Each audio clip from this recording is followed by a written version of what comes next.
नमस्कार, news call 24 today में आपका बहुत बहुत स्वागत है। मैं हूं सुशील गिरीश। आज की बड़ी खबरों में बंगाल में अधीर रंजन चौधरी और ममता बनर्जी के बीच कोई नहीं आ सकता। खरगे के यू टर्न से हम समझ सकते हैं। ममता बनर्जी और अधीर रंजन की जानी दुश्मनी वाली तकरार में मल्लिकार्जुन खरगे पिस कर रह गए हैं, लेकिन एहसास उनको अपना हाथ जलाने के बाद हुआ है। फिर भी अभी तक ये समझ नहीं आया कि ममता बनर्जी के प्रति कांग्रेस नेतृत्व डबल स्टैंडर्ड क्यों अपनाता है। ममता बनर्जी को लेकर मल्लिकार्जुन खरगे और अधीर रंजन चौधरी के सरेआम भिड़ जाने के बावजूद मामला करीब करीब रफा दफा हो गया है और जो बातें सामने आई हैं, उससे तो यही लगता है कि अधीर रंजन भारी पड़े हैं। मल्लिकार्जुन खरगे को अपना स्टैंड बदलना पड़ा है। ऐसे में भी कह सकते हैं कि संजीदगी के साथ यू टर्न लेना पड़ा है। सॉरी बोले जैसा तो नहीं कहा जा सकता, लेकिन अधीर रंजन चौधरी को जोरदार फटका लगाने के बाद मल्लिकार्जुन खरगे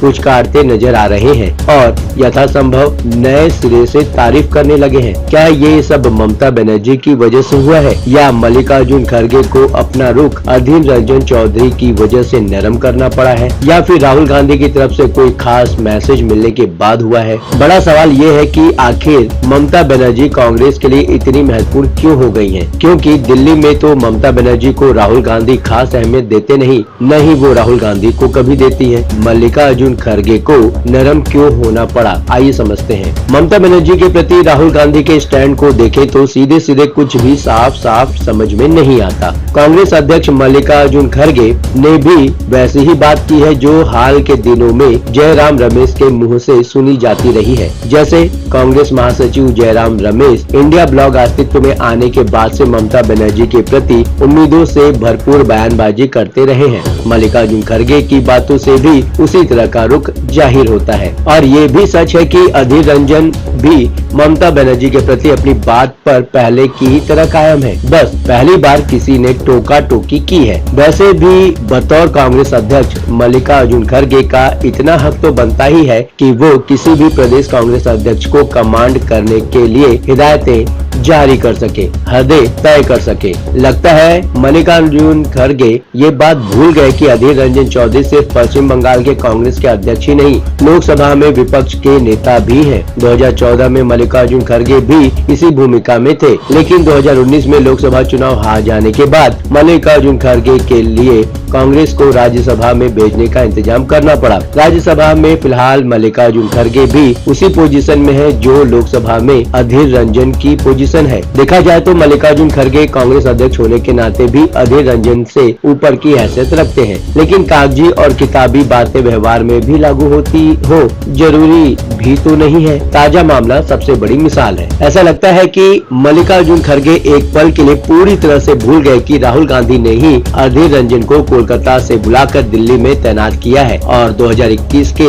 पश्चिम बंगाल चुनाव में भी राहुल गांधी ने ही कोलकाता भेजा था। जाहिर है राहुल गांधी ने ये सारे ही फैसले सोच समझकर ही लिए होंगे और ये सब जानते हुए मल्लिकार्जुन खरगे को अधीर रंजन चौधरी को ममता बनर्जी के मामले में फटकार लगाने की जरूरत ही क्या थी, वो भी तब जब अधीर रंजन चौधरी को भी मल्लिकार्जुन खरगे की हदें अच्छी तरह मालूम है। बहरहाल मल्लिकार्जुन खरगे ने बातों ही बातों में अपनी तरफ से कदम पीछे खींचते हुए अधीर रंजन चौधरी के साथ समझौता कर लिया है। मल्लिकार्जुन खरगे के ताजा बयान से तो ऐसा ही लगता है। ये पूछे जाने पर कि क्या कांग्रेस अधीर रंजन चौधरी के साथ भी वैसा ही व्यवहार कर रही है जैसे कभी ममता बनर्जी के साथ पेश आई थी, मल्लिकार्जुन खरगे कहते हैं, मैं किसी एक व्यक्ति के बारे में कुछ नहीं कहना चाहूँगा। वो कांग्रेस पार्टी के एक लड़ाकू सिपाही हैं और बंगाल में हमारे नेता हैं। कांग्रेस के लिए अधीर रंजन चौधरी से बड़ा नहीं है ममता बनर्जी का कद। इंडिया ब्लॉक को लेकर ममता बनर्जी के हाल के बयानों पर अधीर रंजन चौधरी का कहना था, मुझे उन पर भरोसा नहीं है। वो गठबंधन छोड़ चुकी हैं, वो बीजेपी की तरफ भी जा सकती हैं।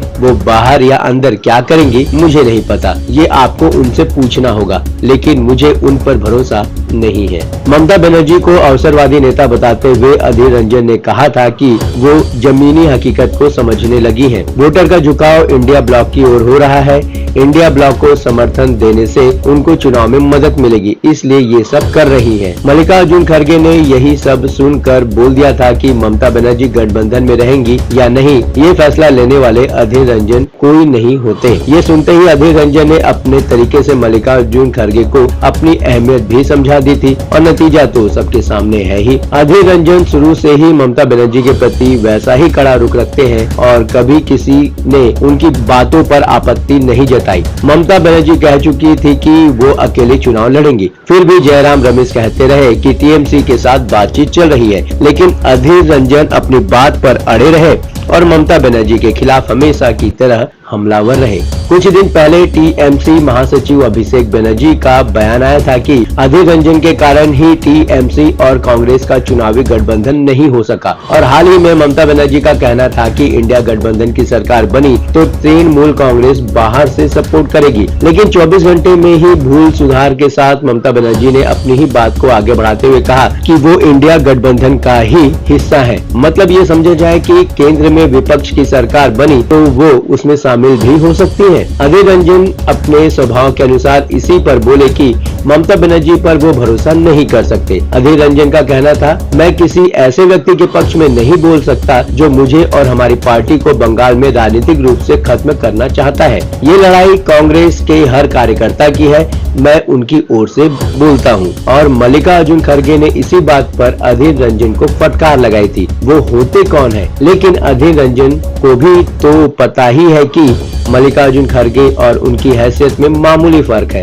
दिल्ली में खड़गे का हस्ताक्षर चलता है, लेकिन कोलकाता में तो अधीर रंजन को कोई ओवरराइड भी नहीं कर सकता। ममता बनर्जी के मामले में राहुल गांधी डबल स्टैंडर्ड क्यों? भारत जोड़ो न्याय यात्रा के दौरान ममता बनर्जी ने अकेले चुनाव लड़ने की घोषणा करके असल में राहुल गांधी से बदला लिया था। ममता बनर्जी ने ये ऐलान न्याय यात्रा के साथ राहुल गांधी के पश्चिम बंगाल में दाखिल होने के ठीक एक दिन पहले किया था। अब ये भी समझ लेते हैं कि बदला किस बात का था। 2021 का पश्चिम बंगाल विधानसभा चुनाव ममता बनर्जी के लिए करो या मरो जैसा ही था। बीजेपी ने उनको हर तरीके से कमजोर करने की कोशिश की थी, यहाँ तक कि ममता बनर्जी को नंदीग्राम में अपने ही पुराने साथी से चुनावी शिकस्त तक झेलनी पड़ी थी। लेकिन प्रशांत किशोर की रणनीतिक मदद से ममता बनर्जी तृणमूल कांग्रेस की सत्ता में शानदार वापसी कराने में पूरी तरह सफल रही। चुनाव के दौरान ही ममता बनर्जी ने कहा था कि एक पैर से बंगाल जीतूंगी और 2 पैरों से दिल्ली। असल में चुनाव के दौरान ही ममता बनर्जी के पैर में चोट लग गई थी, जिसके चलते वो व्हील चेयर पर बैठकर ही चुनाव प्रचार करती रही। लेकिन चुनाव जीतने के बाद जैसे ही वो दिल्ली पहुंची,